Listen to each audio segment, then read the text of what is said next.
Two main questions come up for me. First one is something that was said by one of the presenters about having your own existing business model or existing web presence or web service and how to integrate that into Facebook. And then there's the whole convergence idea of every medium being, presenting its own sort of feel and image and experience. And from what you were just saying before was Facebook very much brings that out where you have to give it that attention. And you were saying how there's that overlap between your existing service and then your Facebook service. So is the model more to have that existing service or to realize that at some stage your business model is going to become a Facebook model? Thank you.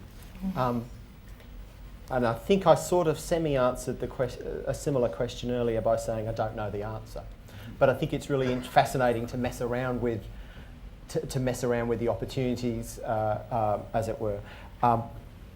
I keep changing my mind about all of this sort of stuff because when I first wrote the Collect Zing Facebook application, my first reaction was that it was simply a marketing conduit to drive traffic over to the Collect Zing site, and that's all it was. And I'd seen several examples. For example, we have a sort of a competitor in our space called iTagit.com. And they had a Facebook app, so we thought we should too, and theirs was very, very simple. It was really just a click through across to their main site. Shelfari, which is another business in the relatively same sort of space, which is about cataloguing your book collection. I think Amazon actually bought it, but started out as a little startup a while back. Again, solely a Facebook app to drive traffic over to the things. Having used their apps, I realised why nobody was I thought I had realised why nobody was installing their applications, and it was that you had to jump over. So therefore I thought, okay, fine, now we're going to redevelop the Collect Zing app and we're just going to, so that you can use it solely within Facebook.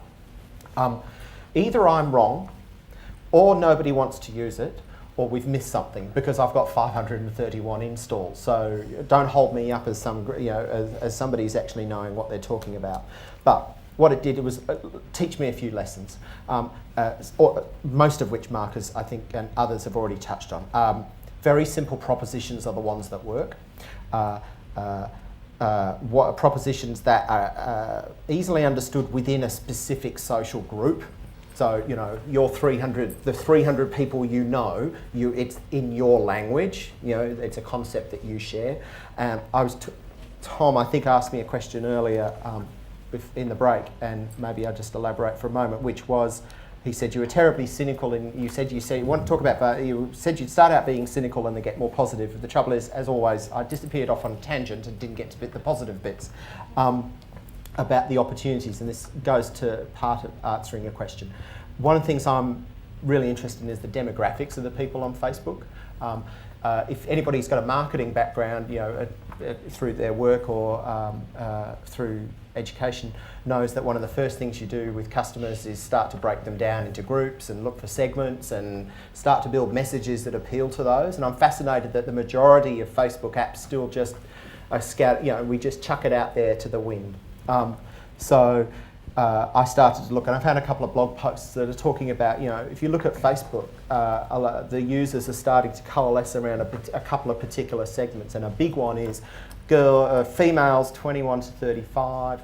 They're not TechCrunch readers, they're not Web 2.0 application users, which now means that I'm now completely unqualified to understand that particular audience. And I started to look at things like products and services. I'd love to see stuff to do with, it'd be really interesting to test out apps, both, back to your thing of trying to find maybe even applications that exist outside Facebook and repurpose them directly into those target segments. So I'm thinking about things like personal relationships, health, financial information and services that support young professionals. I started to think about babysitting and babies and children, but then realised they're just a bit too young for that. I'm somebody with 3 kids, so babysitting is of major importance to me, but it's not of major importance mostly to young women under the age of 25, or under the age of 30. So I don't want to rule out this notion that you can have both. That you can have you've got your app on Facebook, you've got an app outside Facebook, you repurpose it and bring it back in. But if you're going to do it, I think you need to take a long, hard look at the group of people who's using Facebook. I now mostly understand why collecting was a complete failure on Facebook. It's too complicated, it's a long pitch, it's too complicated a thing to describe. It doesn't appeal to a large chunk of the people who are regular users of Facebook. It doesn't have enough ongoing recurrent social interaction opportunities, unlike something like Marcus's key product. It doesn't have sufficient, it doesn't talk to the audience, it doesn't provide sufficient incentive to use it, and it's way too complicated to explain. However, if you can go and find some stuff examples of stuff elsewhere that do actually deal with those issues, then I think there's opportunities for success. There's no such thing as reinvent. We reinvent the wheel a lot. There are not that many new ideas. Sorry, it's a long-winded answer, but. Any questions from this side? Craig, can I Yep. throw something in there? Tom, add to that. I think it's worth pointing out that the things that make a website successful are always going to be different to what makes an application successful. So you have one website and it can be extremely successful. You can have a very large user base, great functionality, a lot of really good content. But how, as Marcus said, a big question for him was how am I going to take the broth and put that on Facebook? Because what makes a Facebook application is really different, and the places you're going to be successful are in generating requests, generating notifications, newsfeed items, and getting something really engaging on the profile box. And these don't have any correlation to an existing website. So possibly the thing you do is you look at your website and you pick one specific part of your website or some theme that you have that can be translated easily to a request. I just wanted to clarify that it wasn't so much referring to taking an application somewhere else and putting it somewhere. It was more there's that convergence model, and then there's that web services model where you have a service to deliver, but it's just repatriating it for the different mediums, where it seems more like to be successful on Facebook, you can start with that model, but at some stage it looks like you're going to have to take over and give it its own love and attention. I'll make the point. I read somewhere the other day was the biggest reason for failure on Facebook apps is lack of strategy once you've done it. Everybody thinks that 90% of the work is building it and 10% is selling it, but anybody who's done any kind of software product development and sales all knows that 10% is building it, 90% is flogging it. And back to, I think I made the point that something like half of all the apps on Facebook, less than 450 installs. So while some of them clearly are bad, one suspects there's an awful lot of very bad marketing going on out there. And it's great to hear from people like Nick from social media who are kind of leading the way in things like the cooperative buy-sell ad space exchanges, essentially, and so on. People, maybe we need a garage on marketing. Tend to think. I'd like to add something there because it has also been mentioned before today, and I feel like I need to correct the perspective.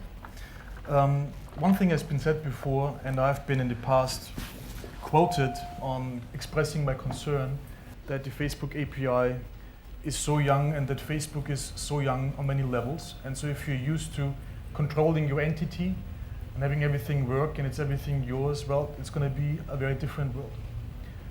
But at the same time, I think it's very important to note that you can look at the opportunity in contrast to the problem. And I have early on decided that even though I was often very much inconvenienced by Facebook changing things overnight and applications would die, this is really a very, very small price to pay. This is an opportunity cost, and the opportunity that is so much overshadowing that little inconvenience that, hey, you're in a young and explosive medium. But the consequence of that is, though, that a Facebook app, and as David said, a Facebook app you do not do, and then there it is. A Facebook app is a commitment to grow something, because when you go on Facebook and you are there with your app, that's when the fun begins. It's not very dense. Making one is actually very, very simple. And I very much like Toby's presentation, but even then that I thought it's going to deter people from making it sound difficult. It's not.